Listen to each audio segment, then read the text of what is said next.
Hablaremos esta noche de João VI y su vida en Brasil.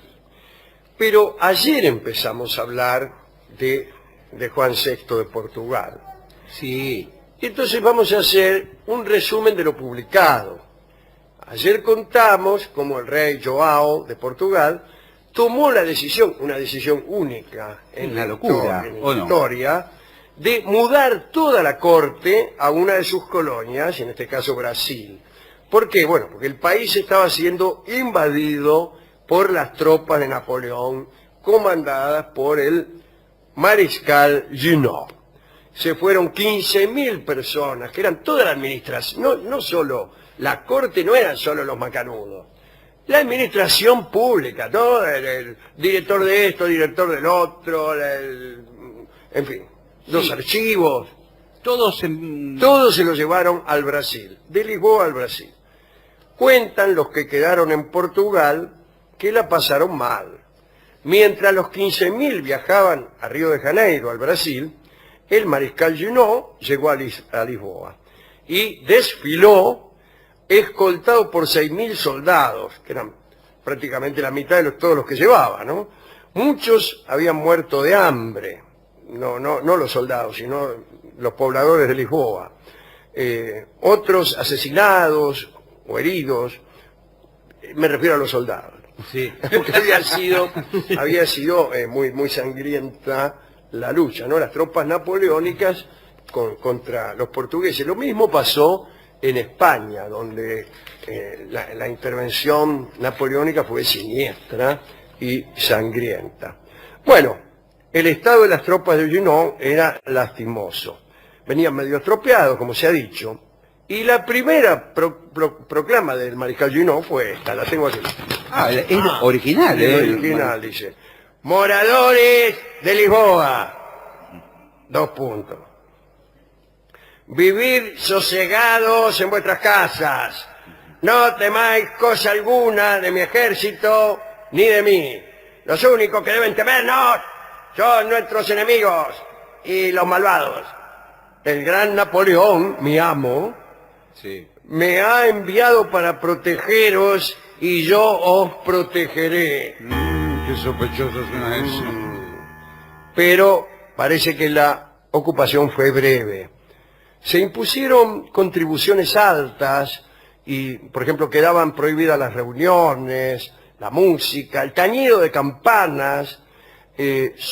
Por ejemplo, para avisar cosas, en vez de tocar la campana, salvas de cañonazos. Y así se les avisaba a los vecinos cuándo podían salir de sus casas a la mañana, y otro cañonazo disponía el toque de queda, ¿no? Ir a guardarse por las noches. La confusión entre los que se quedaron en Portugal era tal que pasó de todo, ¿no? Un ejemplo. Como antes de partir, el rey Juan había limitado el número de religiosos que habrían de permanecer entre las paredes del convento de Mafra, que es una ciudad donde hay un lindo convento, los frailes se apuñalaban entre ellos para ver quién se quedaba. Ese ambiente se respiraba. Entre los humildes, la partida de la corte despertaba 2 sentimientos, ¿no? Primero, que los nobles eran unos miserables por el abandono, y después la otra mitad de la gente creía, y era lo que más convenía al rey João, que la monarquía había tenido la astucia de salvarse y que se preparaba como una gran cruzada para recuperar Portugal y sacárselo de las manos a Napoleón. En este caso, el rey no es que estaba ausente, sino que estaba, disculpen la expresión, preparándose para volver. Sí. Mientras tanto, del otro lado del océano, en Río de Janeiro, vamos a ver qué pasaba. Ahí habían llegado todos los barcos, el rey João VI, muchos homenajes. Primero hicieron escala en Salvador, en Bahía, y un mes más tarde llegaron a Río de Janeiro. ¿Saben cuál fue la primera medida que se tomó en la nueva sede del imperio? Bueno, la carta de apertura de los puertos brasileños a las naciones amigas. ¿Y sabe cuáles eran las naciones amigas? Le voy a leer la lista completa. A ver. Inglaterra. Con aquel puerto, Inglaterra tenía todo lo que quería. Ayer les contamos. Inglaterra estaba bloqueada. Estaba en guerra con Napoleón. Napoleón había hecho un bloqueo continental que había impedido a todas las naciones de Europa comerciar con Inglaterra. Se le abría a Inglaterra el puerto de Río de Janeiro, podía de ahí sacar todas las materias primas que necesitaba para llevar adelante la revolución industrial que se estaba verificando en su economía. Bueno, los ingleses no solo tomaron la materia prima, sino también exportaron cantidades enormes de mercaderías al Brasil. Llegaron al Brasil artículos no demasiado razonables ni coherentes con los hábitos brasileños de consumo. Son famosas, ¿no?, las referencias. Entraban patines de hielo al Brasil, ¿no? Calderos de cobre para calentar las camas, cobertores de lana, billeteras, cuando todavía no existía el papel moneda. Y, bueno, nada. Napoleón, enojado, declaró: el príncipe de Brasil, o sea, al abandonar Portugal, renunció a todos sus derechos de soberanía.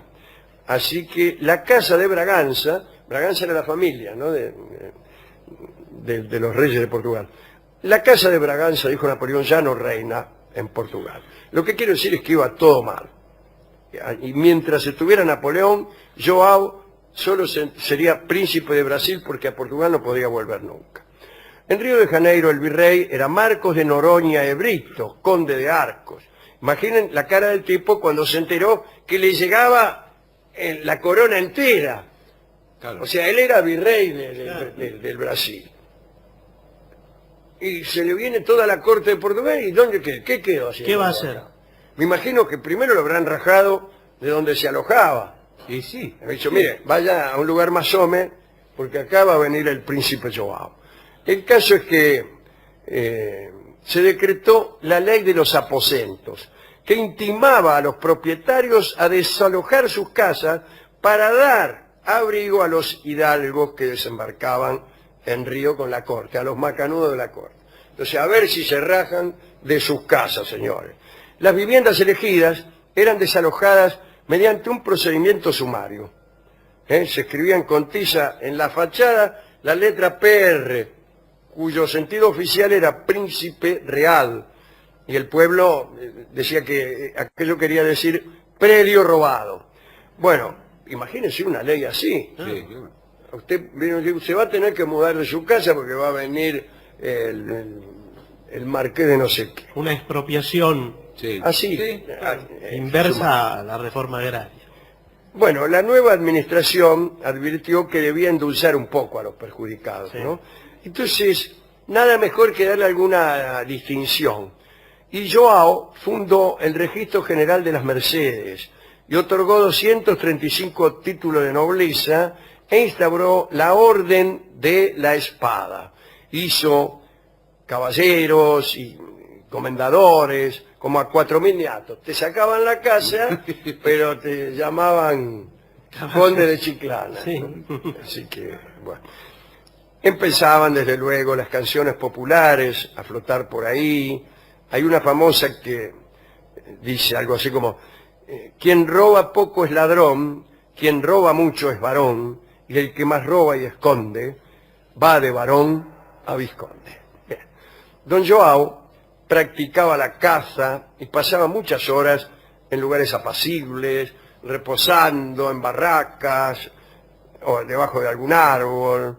Le gustaba el Brasil, a pesar de los mosquitos y del calor. Los insectos eran tema constante para los viajeros. Dice la crónica: se llamó al país Tierra de las Bofetadas porque para defendernos de los mosquitos por las noches teníamos que darnos bofetadas a izquierda y derecha continuamente. Cuentan que João usaba la misma camisa hasta que se le rompía y obligaba a los sirvientes a que la cosieran, incluso llevándola puesta mientras dormía, ¿no? Sufría ataques de pánico, y especialmente cuando oía truenos. y entre los morros los truenos se oyen más fuerte, no sé, en fin. Carlota Joaquina, la mujer y hermana de Fernando VII de España, como se ha dicho, y conspiradora en el Río de la Plata, como también se ha dicho, por su parte, prefirió quedarse en una casa de campo. Se llevaba mal con el marido. Total, no digan nada ustedes. Sí. Cerca de la playa de Botafogo, antes incluso de la formación de aquel equipo, siguiendo la costumbre de vivir separada del marido, ¿no? Y conspiraba, como se ha dicho, incluso contra los intereses de Portugal. Era española la tipa. Tras llegar a Brasil, estableció contactos tanto con españoles como con nacionalistas de la región del Río de la Plata para crear un reino para sí misma, ya sea como regente de España o como reina de un nuevo reino creado en las colonias españolas del sur de América. Hemos dicho ayer que algunos personajes de gran actuación en la Revolución de Mayo eran, en aquellos años anteriores, aunque estos no son años anteriores, pero hablaban mucho de Carlota, hablaban mucho de la instauración de una monarquía constitucional en el Río de la Plata.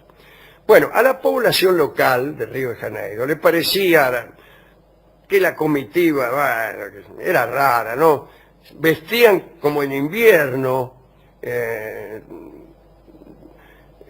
y a los recién llegados les llamó la atención la esclavitud. El modo en que trataban a los africanos en Brasil era chocante incluso para los portugueses. Pero no era raro ver cautivos azotados en las calles, transportando cargas desproporcionadas o llevando sobre hombros literas.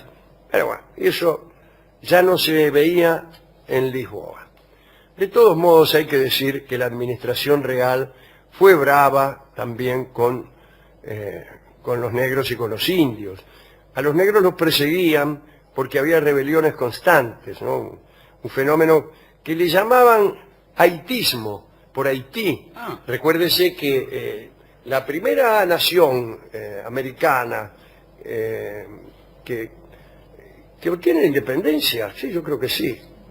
Antes que Estados Unidos fue. Creo que antes que Estados Unidos. Esto fue Haití, ¿no? Con la rebelión de Toussaint Louverture, que era un negro, y entonces a cualquier movimiento libertario, y especialmente si estaba como protagonista la negritud, pues se llamaba haitismo, ¿no? En cuanto a los indios, Joao los reprimía diciendo que estaba a favor de la civilización. Joao también recién fue rey cuando murió su mamá, María la Loca, de la que habíamos hablado ayer, ¿no? La pobre María alucinó hasta sus últimos días. Antes no era rey, pero sí regente, había una regencia, porque la madre estaba loca, era reina pero no reinaba. Bueno, al final se murió en 1816. La trasladaban en literas, a cada rato creía que se encontraba con el diablo, entonces se arrojaba de la litera y salía corriendo. Está bien, después de todo, yo haría lo mismo. Hay instituciones que nacieron en ese periodo. El Banco do Brasil, la Imprenta Real, el primer periódico que fue la Gaceta Río de Janeiro, la Escuela Real de Ciencias, Artes y Oficios, la Real Biblioteca. Recordemos que la Biblioteca de Lisboa La mudaron también. no la pudieron mudar del todo porque no querían los libros a bordo algunos, ¿no? Y había, digamos, lo que algunos llamaron un barniz de civilización. A Joao le encantaba ir a la ópera, pero a veces se quedaba dormido.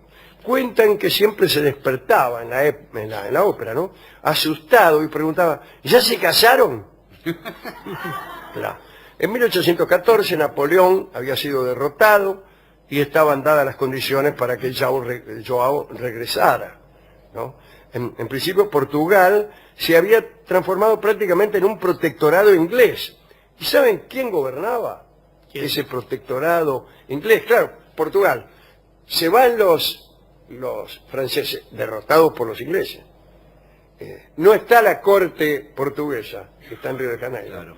¿Quién gobierna? Un inglés. ¿Sabe quién era ese inglés? William Beresford. El tipo aquel que vino aquí en las invasiones inglesas, al que Liniers había sacado a patadas de Buenos Aires tras las invasiones inglesas. Es muy raro encontrar en toda la historia inglesa, como me decía recién Nico Tolkachev, un episodio en el cual los ingleses son sacados a patadas de algún lugar. Bien. Pero Joao quería quedarse en el Brasil, no quería volver. Dijeron, che, mirá que ya se fueron los franceses. Ah, qué sé yo. Estaba todo al revés. Tras la administración de Beresford en Lisboa, se había armado un consejo de regencia, se produjo una rebelión liberal en Oporto, se armó una primera junta, todo un absurdo. En 1820 Portugal pretendía independizarse de Brasil, con una constitución que respetaba parcialmente a la monarquía. Ahí fue entonces que Joao dijo, mejor volvamos. Algunos le decían a Juan, Joao, ¿no?, que se quedara. Argumentaban que ante el constitucionalismo de Portugal era mejor ser rey absoluto en Brasil que no serlo por la mitad en Portugal, ¿no? Otros le decían que no, que volviera a recuperar lo suyo. Finalmente el rey volvió. Se embarcaron 4.000 personas de regreso a Portugal. En Brasil se quedó don Pedro, el heredero. Tuvo una charla, que fue la última con su padre, porque no volvieron a verse, ¿no? Dicen que cuando Joao partió, el 26 de abril de 1821, lloraba, y apenas podía hablar. Había estado 13 años en Brasil. Los barcos con el rey y su comitiva entraron en el puerto de Lisboa el 3 de julio. Cuando llegó, se había instaurado un nuevo ambiente político, ¿no? Elaborada la Constitución, el rey se vio obligado a jurarla, perdió muchas prerrogativas. Carlota Joaquina, la mujer, ¿no?, se negó a imitar al marido, por lo que sus derechos políticos le fueron anulados y se la despojó del título de reina. En aquel momento el rey también había perdido Brasil. Su hijo optó por quedarse allá y lideró una revuelta y proclamó la independencia del Brasil y adoptó el hijo de Joao, Pedro, el título de emperador del Brasil, ¿no? Dicen que antes de viajar a Portugal, Joao VI había anticipado los acontecimientos futuros, ya que le dijo al heredero, Pedro, Brasil pronto se separará de Portugal, ¿no? Si esto pasa, colócate la corona antes de que un aventurero la tome. Según las memorias del conde de Palmela, la independencia brasileña fue realizada de común acuerdo entre el rey y el príncipe, ¿no? Así, el 4 de marzo de 1826, Juan VI volvió del monasterio de los Jerónimos, donde había almorzado, y empezó a tener unos vómitos, convulsiones, desmayos. Bueno, por prudencia nombró a su hija, la infanta Isabel, como regente, y el día 10 de marzo murió. Su cuerpo fue embalsamado, la infanta asumió el gobierno interino, muy bien, hasta que en el año 2000 un equipo de investigadores exhumó el cuenco de una cerámica china que contenía las vísceras de Joao. Fragmentos de su corazón fueron rehidratados y sometidos a análisis que detectaron cantidades de arsénico suficientes como para matar a 4. Lo habían liquidado. ¿Y usted? Esta es la historia de Joao VI, pero también la historia de esta separación tan extraña entre el Portugal y Brasil, y también una ocasión para darnos cuenta de que sabemos muy poco de nuestros vecinos y no estaría mal que volvamos los ojos hacia ellos. Hemos recordado el momento en que se separaron el padre y el hijo, y el momento en que lloraron, un llanto pequeño, podríamos decir, un lloriño. Y el choro es también una forma de canción brasileña que nos gusta mucho. Vamos a escuchar una canción que pertenece a Ernesto Nazaret, que fue un compositor extraordinario, muy poco conocido en la Argentina, pero debía ser más conocido, porque hacía tangos, por ejemplo. Y este hombre, probablemente, teniendo en cuenta este pequeño llanto de padre e hijo, haya escrito esta bella obra para piano que escucharemos a continuación y que se llama Chorinho Brasileiro. Adelante.